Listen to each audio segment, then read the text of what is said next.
This is a training aid that you might have seen many of the world's best players use around the various professional golf tours around the world, and often wondered, what benefits does this bring? Well, today we're going to discuss the ball and some of the various benefits that does bring to tour pros, and how that can help benefit your game and help you improve your golf.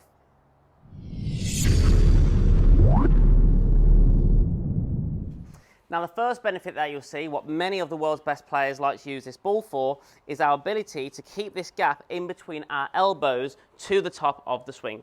Now, the reason this is so important, and a very common amateur move that you might see here, is when we swing to the top and we see very gappy elbows, predominantly coming from this trail arm, really pulling in behind me on the way down. And that can cause all sorts of bother. The first problem that we might see with someone who has this steep shaft on the way down is it's going to really kind of cause this golf club to stand up because of this pulling down notion as a byproduct of that position to the top. And then you might see someone who saves that by standing up and in a need to want to late shallow that golf club, get very flippy through the hitting area, lose a lot of height, lose a lot of strike, and lose a lot of club face control from there.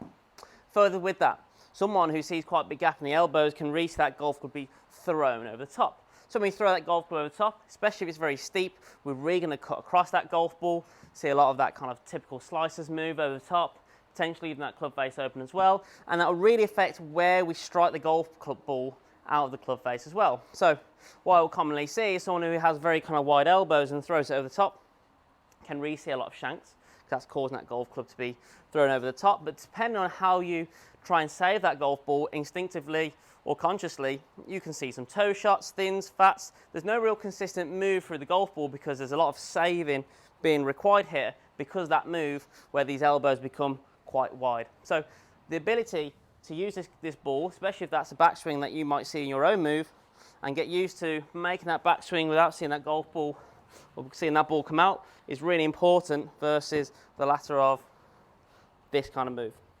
The second key point why many pros use this ball as well, and might help you, is the word rotation. When it comes to word rotation, the reason why this ball is so good for that is our ability to maintain connection in between my arms and my rib cage, or my torso, is really important, and this ball really helps me with that. If I'm setting up with my arms kind of hanging in front of me, you can see how they're nice and in front of the rib cage, and my ability to maintain that relationship throughout the swing is really going to help me with my consistency and quality of delivery, and in turn, rotation is required within that move. So, by having this ball in, building upon from ideas from the last point, this is going to see a shallow shaft, which again is going to help you with rotation, because anytime we're steep and we rotate, we're just going to throw it over the top unless we save it. So this is going to maintain my club plane very nicely. And by keeping the arms nice in front of my rib cage in turn as well, all I need to do is just freely turn through the golf ball. And it's really going to help me with my stability of club face control in turn as well. Given that our club face is quite square already, which is really important, by using this ball and doing what we said, the arms are going to be out in front of the rib cage, the shaft is going to be appropriately shallow. So given those two things, which the ball does for free, all I need to do is turn.